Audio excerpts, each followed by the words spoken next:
দেন দেন দেন।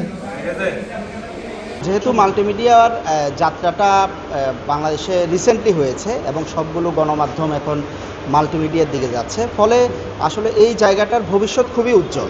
তো সেই জায়গায় আমরা মনে করি যে যারা কাজ করছেন তাদের একটি সংগঠন খুবই দরকারি ছিল। সেই সংগঠনটির যাত্রা শুরু হলো। সংগঠনের সবার জন্য শুভকামনা।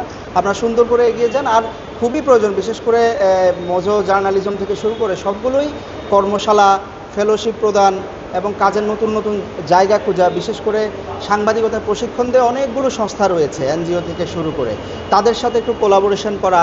সেই জায়গাগুলোতে যদি আপনারা আপনাদের দক্ষ কর্মী তৈরি করতে পারেন, যাতে এই সংগঠনটি একটি বাতিঘরের মতো আসলে কাজ করে দক্ষ কর্মী তৈরিতে, সেই প্রত্যাশা আসলে আমাদের সবার থাকবে। সেটি আপনারা অবশ্যই পারবেন, আমি আশা করি। আসলে এই ধরনের সংগঠনের প্রয়োজন আমাদের আগে থেকেই ছিল। হয়তো বলতে পারি যে আমরা একটু দেরিতেই আছি, কিন্তু দেরিতে থাকলেও আসলে সবকিছু ভালোই হচ্ছে। এইটা আসলে আমি নির্বাচন মনে করি না, আমি মনে করি হচ্ছে কি আমাদের ভ্রাতৃত্ব বোধের একটা শুরু।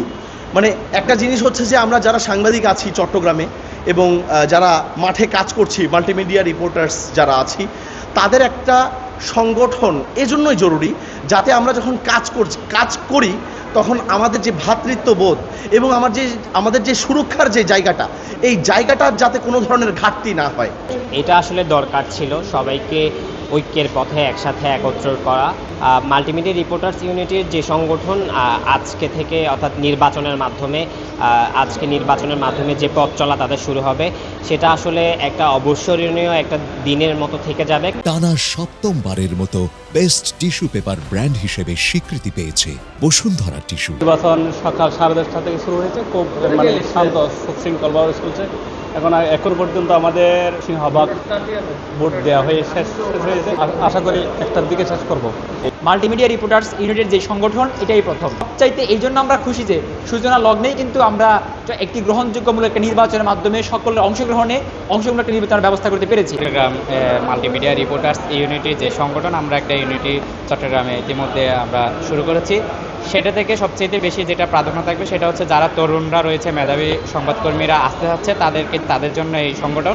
চট্টগ্রামের মাল্টিমিডিয়া প্রাঙ্গণে যারা কাজ করছেন, যারা তরুণ, যারা সংবাদকর্মী, যারা মাঠে ঘাটে দৌড়াচ্ছেন, তাদেরকে সুরক্ষা দিতে এবং তাদের পাশে গাছের ছায়া হয়ে দাঁড়াতে এই সংগঠনটি যথাযথ ভূমিকা পালন করবে। আজকে চট্টগ্রাম মাল্টিমিডিয়া রিপোর্টার্স ইউনিটির যে নির্বাচনটি অনুষ্ঠিত হচ্ছে, এটি আসলে যারা আধুনিক সাংবাদিকতার সাথে সম্পৃক্ত তাদের জন্য একটি উদাহরণ হতে যাচ্ছে। আসলে বলতে গেলে নির্বাচনের পুরো বিষয়টা নিয়ে কাজ করা খুবই কঠিন ছিল, যদিও বা আসলে একটা জিনিস আমরা বিশ্বাস করি যে মন থেকে যে কাজ করি আসলে সব কঠিনই সহজ হয়ে যায়। দেখেন, দীর্ঘদিন থেকে মাল্টিমিডিয়া যারা রিপোর্টার আছে এবং মাল্টিমিডিয়াটা কিন্তু অবহেলিত ছিল, কালের পরিবর্তনে কিন্তু মাল্টিমিডিয়া অনেক গুরুত্বপূর্ণ জায়গায় এসে দাঁড়িয়েছে। সেক্ষেত্রে আমরা এখন মাল্টিমিডিয়াতে কাজ করতে পারছি।